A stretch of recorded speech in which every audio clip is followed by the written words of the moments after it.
Hello friends, welcome back to my channel. मेरा नाम है Smita and I am Anshu's mother. आज मैं इंटेस्टिनल जो वर्म्स होते हैं उसके बारे में डिस्कस करने वाली हूँ। अब मेरा जो एक्सपीरियंस रहा है एंड सिम्टम्स रहता है, कैसे इसको हम ट्रीट कर सकते हैं एंड इसको प्रिवेंशन क्या है, क्योंकि always prevention is better than cure. तो प्रिवेंशन के बारे में भी मैं डिस्कस करने वाली हूँ आज के वीडियो में। तो शुरू करते हैं। उससे पहले मैं ये बोल देती हूँ कि आप अगर मेरे चैनल में नए हो, please to subscribe my channel. आज का वीडियो, आज का जो मैंने बोला कि टॉपिक है इंटेस्टिनल वर्म्स। तो ये वीडियो इम्पॉर्टेंट है वो आपको पता चलेगा, क्योंकि देखिए क्या होता है कि इंटेस्टिनल जो वर्म होते हैं उसकी वजह से वो डिफरेंट टाइप्स के होते हैं एंड उसकी वजह से बच्चों को क्या होता है, कभी कभी हम नोटिस करते हैं बिहेवियर वाइज डिफरेंस, लाइक बच्चे को नींद नहीं आती है ठीक से। हाँ, इसके बहुत सारे रीज़न हो सकते हैं, बट उसके अंदर एक रीज़न ये जो पेट के जो कृमि बोलते हैं वो उसके लिए होता है ये, कि बच्चा चिड़चिड़ा होता है, नींद नहीं आती बच्चे को ठीक से, वो गैस वगैरह इश्यूज़ रहते हैं।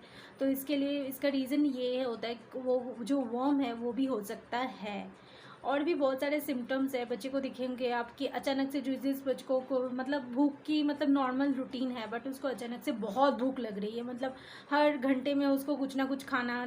ये है कि प्रॉपर वो मील ले रहा है फिर भी उसको ज़्यादा भूख लगती है। ऐसे हम कभी कभी नोटिस करते हैं ना बच्चे के कि अभी तो खिलाया है, अभी कैसे तुझको भूख लग सकती है। ये मैं पर्सनली अंशु को भी देखती हूँ, कभी कभी ऐसा होता है।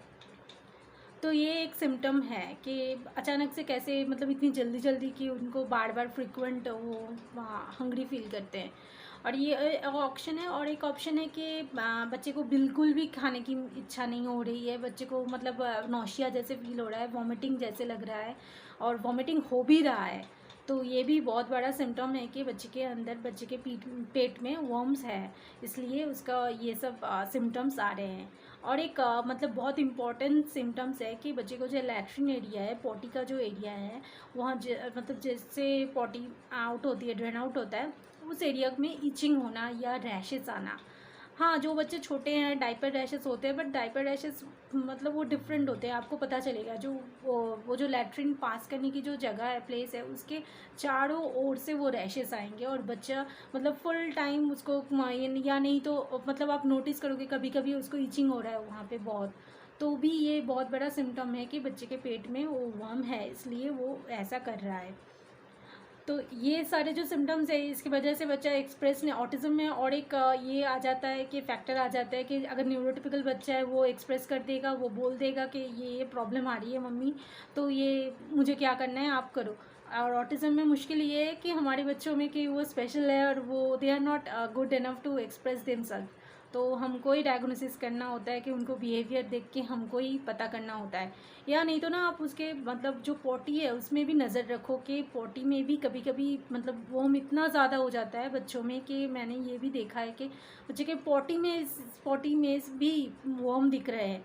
तो ये बहुत बड़ा सिम्टम है एंड आपको कोई होममेड रेमेडी या मेडिसिन के ऊपर के लिए रुकना नहीं है, अपने आप डायग्नोसिस नहीं करना है, तुरंत डॉक्टर को बोलना है, वो लोग उनको देना है, क्योंकि पॉटी से अगर वो आ रहा है उसके वो क्वांटिटी ज़्यादा है इसलिए उतना आ रहा है ना पॉटी में। ये एक्चुअली वर्म ना ज़्यादा चिंता की बात नहीं है, इसके ये हमको जो नुकसान करता है वो वाला चीज़ नहीं है। हाँ, कोई कोई वर्म के वजह से एनीमिया वगैरह बच्चों में हो सकता है, बट अनटिल अनलेस वो ज़्यादा क्वांटिटी में ना हो, थोड़ा बहुत क्वांटिटी में हम सबके अंदर होता है एंड दैट इज़ वो नॉर्मल है, उसके लिए कोई चिंता या डरने की बात नहीं है। बट हाँ, ये है कि हमको उसको कंट्रोल में रखना है और प्रिवेंशन करना है उसका। तो ये तो सिम्टम्स हो गया, इसको देख के आपको पता चल सकता है कि बच्चे के अंदर वर्म हो सकता है पेट के अंदर। तो ये रीज़न क्या है, क्यों होता है ये वर्म, और कैसे होता है। ये होता है ना, हमारे बच्चे क्या करते हैं, वो उनको उतना समझ नहीं होता है, वो गार्डन एरिया में जाते हैं, मिट्टी में खेलते हैं फुल टाइम, और ये जो वर्म के एग्स होते हैं ना वो बहुत छोटे छोटे होते हैं और वो ऐसे नेकेड हैंड नेकेड फीट में वो इधर उधर भागता रहता है, अंशु भी। और आई एम श्योर कि दूसरे बच्चे भी, यहाँ पे तो मैं देखती हूँ कि दूसरे बच्चे ऐसे मिट्टी में खेलते हैं और वो जो अंडा होता है ना वर्म का, वो नाखून के अंदर चला जाता है, और वो हमारे जो आइस में वो आपको नहीं दिखेगा, इतना छोटा रहता है, माइक्रोस्कोपिक यू कैन से, इतना छोटा साइज़ होता है उसका, तो वो नहीं दिखता है। और अननोइंगली वो नाखून के अंदर चला जाता है। एंड वो अगर हाथ बच्चा मुंह के अंदर दे रहा है या कहीं भी बॉडी पार्ट्स में, इवन ऐसे वर्म भी होते हैं कि उसका अंडा अगर नाक के थ्रू मतलब सांस के थ्रू भी अंदर जाता है, म्यूकस के थ्रू, तो भी वो प्रॉब्लमेटिक हो सकता है मतलब उसके अंदर। और ये अंडा क्या करता है ना, वो अंदर जाके फिर वो वर्म का मतलब जनरेट होता है, जनरेट करते हैं वर्म, मतलब उससे अंडा से निकल के आगे वो प्रोसेस होता है। तो ह्यूमन बॉडी इज़ लाइक वो उनका वो प्लेटफॉर्म होता है हमारे अंदर जाके, वो बच्चे के अंदर हमारे अंदर जाके वो प्लेटफॉर्म उसको मतलब चाहिए उसको जनरेशन ग्रो करने के लिए। तो ये होता है प्रॉब्लम और ऐसे आता है वर्म्स। और नहीं तो क्या होता है ना, घर में कभी कभी ऐसे भी मतलब होता है कि अगर हम बड़े में से एडल्ट में से किसी को है या दूसरा कोई बच्चा जो स्कूल जाता है या बहुत सारे बच्चे की कॉन्टैक्ट्स में आता है, ऐसे भी बच्चे अगर घर पे हैं तो उनके मतलब अननोइंगली उनके अगर देखो एक बच्चा दूसरे बच्चे को छूता है, अगर अगर उसको है या कोई एडल्ट उसके अंदर है और वो सेम टॉवल या सेम चीज़ें या बच्चे के साथ बहुत मतलब मिंगल हो रहा है, फिज़िकल टच में आ रहा है, तो भी ये उसके जगह में होता है, मतलब एक से दूसरे में जाता है, बच्चे के अंदर आ सकता है। तो ये भी फैक्टर है कि बच्चे को मतलब बहुत साफ़ सुथरा रखना है, क्लीनलीनेस घर में नीट एंड क्लीन रखना है सब कुछ।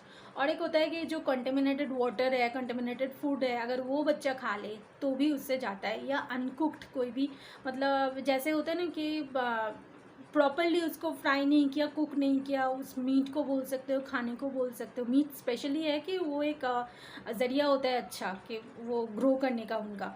तो ये भी है अनकुक्ड या मतलब नॉट दैट मच कुक्ड, मतलब प्रॉपरली कुक्ड नहीं है, ऐसा फूड अगर बच्चा खाता है तो भी बच्चे के अंदर वो वर्म पास आउट होता है, एग के थ्रू होता है और वो अंदर जाके वो वर्म ग्रो कर लेता है। तो ये है प्रॉब्लम और ऐसे आते हैं, इससे मतलब ये रीज़न है, ये सब इससे वो जनरेट होता है और वर्म्स हमारे अंदर बच्चे के अंदर जाता है। रीज़न जान लिया, सिम्टम्स जान लिया, तो अभी ये बात करते हैं कि ट्रीट कैसे करें इसको, क्योंकि वही मेन पॉइंट है कि ये तो प्रॉब्लम है, अभी इसको ट्रीटमेंट क्या होगा। अभी ट्रीटमेंट में देखिए, अगर आप मतलब मेडिसिन में जाते हो तो मैं तो फर्स्ट रेफ़र करूँगी कि डॉक्टर के पास जाओ, जो पेडियाट्रिशियन आपके हैं वो डॉक्टर को बोलो कि ये सिम्टम्स आ रहे हैं, तो इसके लिए मैं अपने बच्चे को क्या मेडिसिन दे सकती हूँ। तो ये आप उनको एक बार रेफ़र कर लो। नहीं तो अगर आप मेरी मतलब पर्सनल एक्सपीरियंस ले रहे हो तो मैं तो जो मैं मेडिसिन लेती हूँ वो एल्बेंडाज़ोल, वो एक मेडिसिन है जो मुझे एक मेरी फैमिली फ्रेंड है, वो आंगनबाड़ी में काम करती है, वो मुझे उन्होंने रेफ़र किया था अंशु के लिए कि आप वो अपने बच्चों को भी देती है और ऐसे वो आंगनबाड़ी में काम करती है तो वो दूसरे बच्चों को भी वो देती है। एंड इट्स इफेक्टिव वन, मैंने खुद नोटिस किया। मैं अंशु को मतलब बचपन से ये देती हूँ। साल में अगर आप बार भी दे सकते हो, अगर बच्चा दूसरा कोई फूड ऐसे ले रहा है तो साल में एक बार भी दे सकते हो, या अगर कुछ ज़्यादा लग रहा है तो 2 बार भी दे सकते हो। हाँ प्लीज़, मैं ये बार बार बोल रही हूँ कि डॉक्टर को एक बार पूछ लेना। मैं ये देती हूँ और मैं इसका जो टेस्ट भी बिटर नहीं है, एकदम मतलब वाटरी टेस्ट है, तो बच्चा इजीली खा पी लेगा। मतलब मैं उसको जो टॉनिक है ना वो पिलाती हूँ उसको, तो इजीली वो पी लेता है, कोई प्रॉब्लम नहीं होता। एंड पूरा बॉटल मैं देती हूँ साल में एक बार अंशु को। ये एक है मेडिसिन। एंड दूसरा है कि होमली जो चीज़ें होती है, जैसे करेला, नीम पत्ता, ये सब बिटर टेस्ट है, ये सब भी ना बहुत अच्छा रहता है, इम्यूनिटी भी देता है और बच्चे का, और वो जो वर्म वाला पार्ट है क्रीमी वाला वो भी अच्छे से कवर होता है इसमें। तो बिटर बोलते तो है कि करेला को जो बिटर गोड होता है उसको मतलब रॉली पीस के, मतलब रॉ जो कच्चा है उसको ही पीस के मिक्सी में ग्राइंड करके बच्चे को खिलाना है। बट ऑनेस्टली ये नहीं होगा, हमारे बच्चे या मुझे नहीं लगता कोई भी न्यूरोटिपिकल बच्चा भी ये पी लेगा करेले का जूस। बट मैं जो फॉलो करती हूँ, मैं उसको राइस के अंदर देती हूँ करेला को, तो वो बॉयल करती हूँ, अच्छे से कुक हो जाता है। तो वो क्या करता है ना, मैं अंशु को उसको थोड़ा सा सरसों का तेल, हम बंगाली, आप सबको जो बंगाली हो उनको पता होगा, जो सरसों का तेल होता है थोड़ा सा उसके अंदर और थोड़ा सा सॉल्ट देके उसको ऐसे आलू चोखा जैसे स्मैश करके करते हैं ना, बनाते हैं, वैसे बनाती हूँ करेला का करके उसको अंशु को खिलाती हूँ। तो ये बहुत हेल्दी रहता है, हम भी बचपन से ये खाते आए हैं। और ये अगर बच्चा हफ्ते में 1-2 बार खा रहा है तो आपको कोई टेंशन लेने की ज़रूरत नहीं है। बच्चे का वो जो वर्म वाला पार्ट है वो अच्छे से कवर हो रहा है, नहीं होगा उससे प्रॉब्लम। अंशु का भी वो हो रहा था, बट क्या प्रॉब्लम हुआ पता है, हम लोग ना ये लास्ट 1-2 हफ्ते कुछ और चीज़ में बिजी थे, तो हम लोग वो करेला नहीं ला रहे थे, और नहीं तो और भी कोई मतलब चीज़ ऐसा नहीं उसको बिटर टेस्ट का कड़वा टेस्ट का नहीं दे रहे थे, तो इससे वो तो उसको हम देखते थे, नोटिस करते थे, थोड़ा सा उसका जो पॉटी एरिया है उसमें लैट्रिन एरिया है ना, वो थोड़ा सा खुजल मतलब इचिंग कर रहा था, खुजा रहा था, और ना और बहुत चिड़चिड़ा होता था, नींद भी नहीं आती थी उसको ठीक से, और ये होता था कि ना वो जो मुंह से सोता है ना तब सलाइवा, उसके हिंदी टर्म मुझे नहीं पता, सलाइवा वो निकल रहा था, तो ये भी बहुत बड़ा साइन है। और ये एक और कर रहा था अंशु, दांत ऐसे घिस रहा था हर टाइम, ऐसे ऐसे दांत को घिस रहा था। तो ये मतलब ये सब चीज़ भी सिम्टम्स के अंदर आप रख लो, मतलब जान के रख लो कि ये भी सिम्टम्स होते हैं कि वर्म की वजह से ही बच्चे ये सब करते हैं।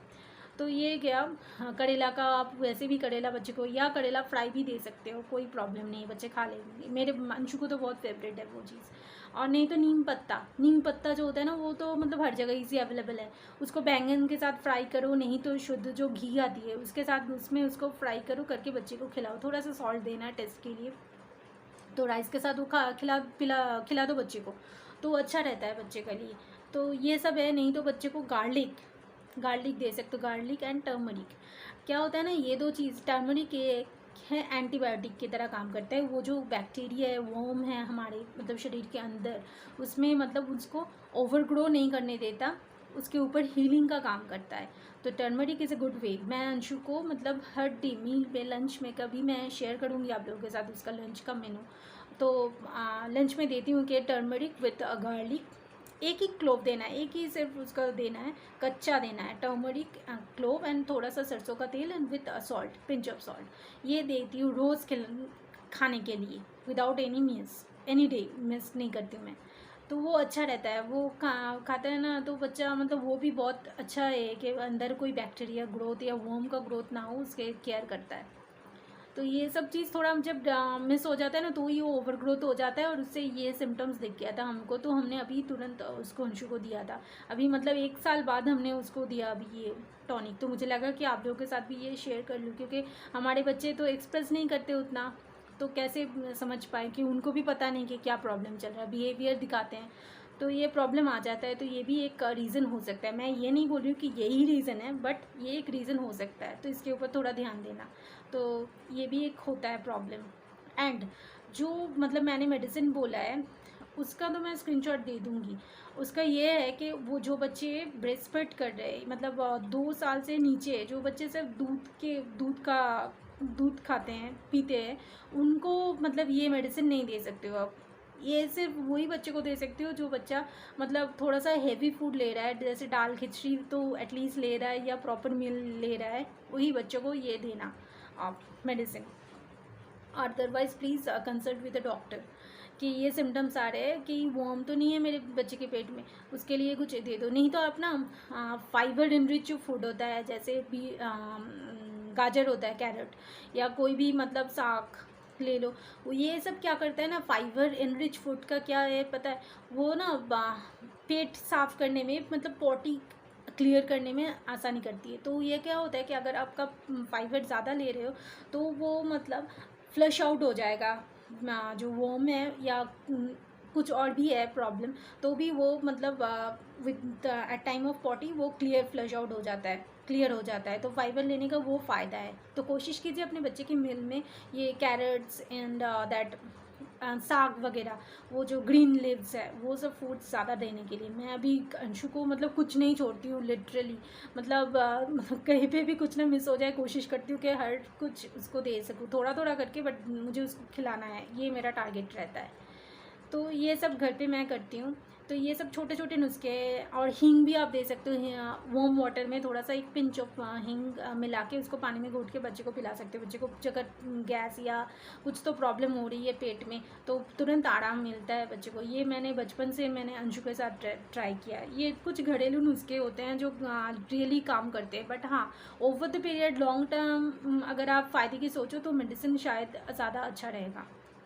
नहीं तो अगर आप रोज़ वो जो बिटर गोर्ड है, करेला है या नीम पत्ता है वो ले रहे हो, बच्चे को दे रहे हो, एटलीस्ट 2 दिन में एक बार भी अगर बच्चा ले रहा है तो इसकी ज़रूरत नहीं पड़ेगी आपको। और आपको तो मैंने जो सिम्टम बताया वो दिखेगा तो आपको पता ही चल जाएगा कि चाहिए या नहीं चाहिए बच्चे को। तो ये सब सारे चीज़ होती है। ये तो मैं ट्रीटमेंट के बारे में बोल दिया मैंने।